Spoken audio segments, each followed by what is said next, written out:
Hello Haldwani के सभी श्रोताओं को मेरा नमस्कार। मैं हूं डॉक्टर पूजा भट्ट, विश्वविद्यालय के गृह विज्ञान विभाग से। आप मुझे सुन रहे हैं 91.2 एफएम पे। आज का जो दिन है वो है 14 नवंबर। 14 नवंबर का दिन चिल्ड्रंस डे के रूप में मनाया जाता है।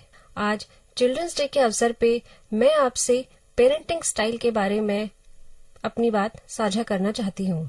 आइए जानते हैं पेरेंटिंग क्या है। पेरेंटिंग के बिना किसी भी बच्चे का जो विकास है वो अधूरा होता है।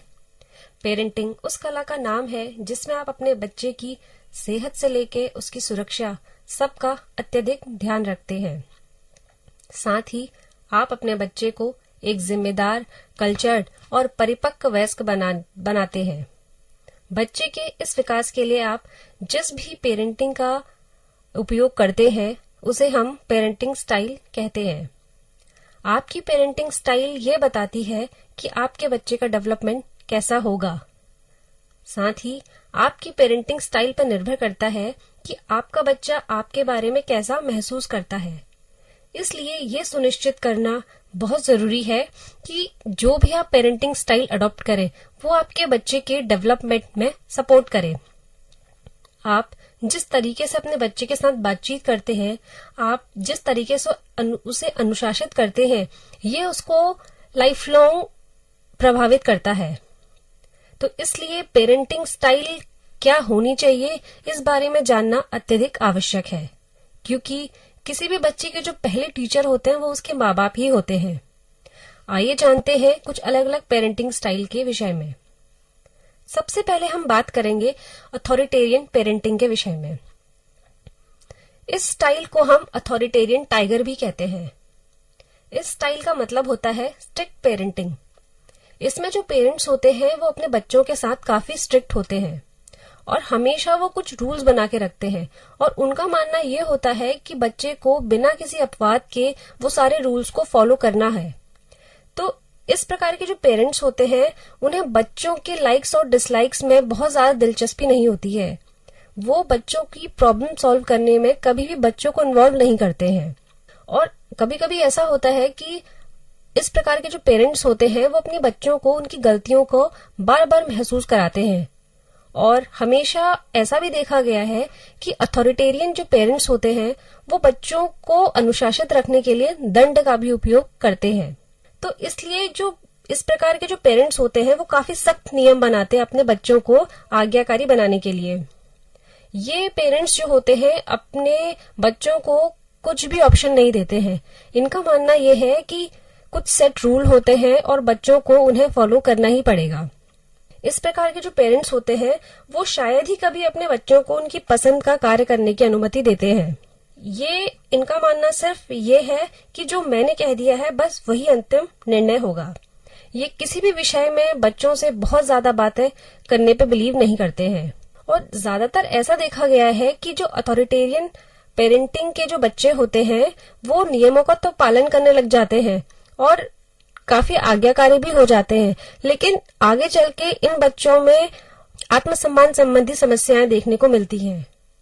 इस टाइप के बच्चों को ऐसा लगता है कि जो इनकी राय है उसकी बहुत ज्यादा वैल्यू नहीं है। इसलिए इन्हें ऐसा लगता है कि कहीं भी ये जो बच्चे होते हैं अथॉरिटेरियन पेरेंट्स जिनके माँ बाप होते हैं उन्हें ऐसा लगता है कि इनकी जो ओपिनियन है उसकी कोई वैल्यू नहीं है। हालांकि ऐसा नहीं कहा जा सकता है कि जो इस प्रकार की पेरेंटिंग बिल्कुल ही गलत है। इस प्रकार की पेरेंटिंग का तरीका उन बच्चों के लिए बेहद प्रभावशाली हो सकता है जिन्हें अधिक गाइडेंस की जरूरत होती है। अब हम बात करेंगे जो अगली पेरेंटिंग के स्टाइल में जो है अथॉरिटेटिव पेरेंटिंग। चाइल्ड डेवलपमेंट की इस स्टाइल को आमतौर पर अथॉरिटेटिव डॉल्फिन पेरेंटिंग भी कहा जाता है। इस प्रकार की जो पेरेंटिंग होती है इसमें क्या होता है कि वो बाहर से सख्त होते हैं लेकिन अंदर से नरम होते हैं। अथॉरिटेटिव जो पेरेंट्स होते हैं वो बच्चों के लिए नियम तो बनाते हैं लेकिन साथ ही साथ उन्हें थोड़ी छूट भी देते हैं। अथॉरिटेटिव पेरेंटिंग का तरीका बच्चों के विकास के लिए सबसे अधिक प्रभावशाली और लाभदायक माना गया है। इसमें पेरेंट्स अपने बच्चों को उनकी फीलिंग बताने का मौका देते हैं और कई मामलों में अपने बच्चों की ओपिनियन भी उनसे पूछते हैं। इस प्रकार के जो पेरेंट्स होते हैं वो अपने बच्चों को इंस्पायर करते हैं और हमेशा उनके साथ एक डिस्कशन मोड ऑन रखते हैं और उनकी तार्किक परिणाम, विचारों और रोल मॉडल बनने में उनकी मदद करते हैं। अथॉरिटेटिव डॉल्फिन पेरेंट्स गलत व्यवहार को सुधारने के लिए पॉजिटिव डिसिप्लिन का यूज करते हैं। इस प्रकार के पेरेंट्स बच्चों को अच्छे कामों की प्रशंसा करते हैं और उन्हें रिवॉर्ड देकर उन्हें मोटिवेट करते हैं भविष्य में और अच्छा करने के लिए। स्टडी के अनुसार इस तरह की पेरेंटिंग स्टाइल में पढ़े बच्चे आत्मनिर्भर होते हैं और जोखिमों की सही पहचान करते हैं। यही कारण है कि अथॉरिटेटिव पेरेंट्स के बच्चे बड़े होकर अधिक सफल और खुश रहते हैं। इन बच्चों की मनोदशा मजबूत होती है और यह आगे चलकर एक जिम्मेदार व्यक्ति बनते हैं। अगली जो पेरेंटिंग स्टाइल है वो है परमिसिव पेरेंटिंग।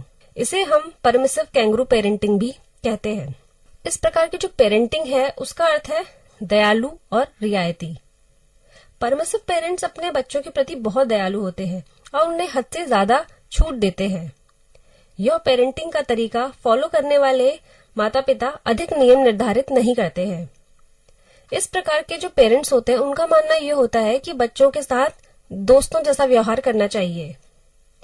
इसलिए कई बार ऐसा होता है कि वो अपने बच्चों के गलत फैसलों को भी सही ठहराते हैं और इसलिए वो अपने बच्चों के गलत निर्णयों पर भी बहुत अधिक ध्यान नहीं देते हैं।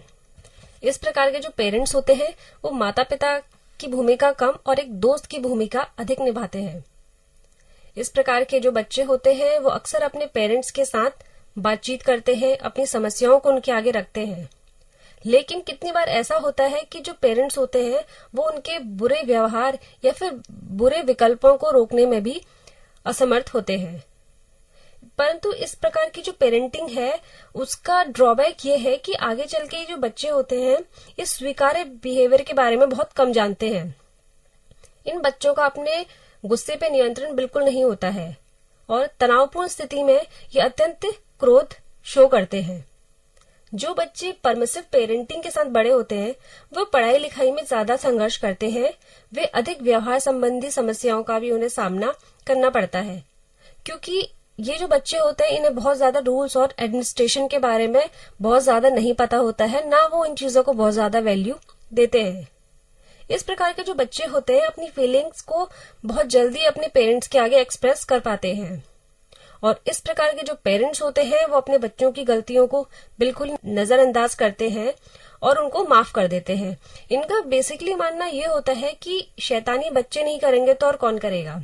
परमिसिव कैंगरू पेरेंट्स जब अपने बच्चों के गलत व्यवहार के लिए उन्हें पनिशमेंट देते भी हैं तो वो बहुत आसान होती है। कम नियमों और अनुशासन के कारण इस स्टाइल के जो बड़े बड़े बच्चे होते हैं अक्सर अहंकारी बन जाते हैं। अब हम बात करेंगे अगली पेरेंटिंग के विषय में, जो है अनइन्वॉल्व्ड पेरेंटिंग। इस प्रकार के जो पेरेंट्स होते हैं वो अपने बच्चों से कुछ भी उम्मीद नहीं रखते हैं। उन्हें लगता है कि बच्चे सब कुछ खुद ही कर लेंगे।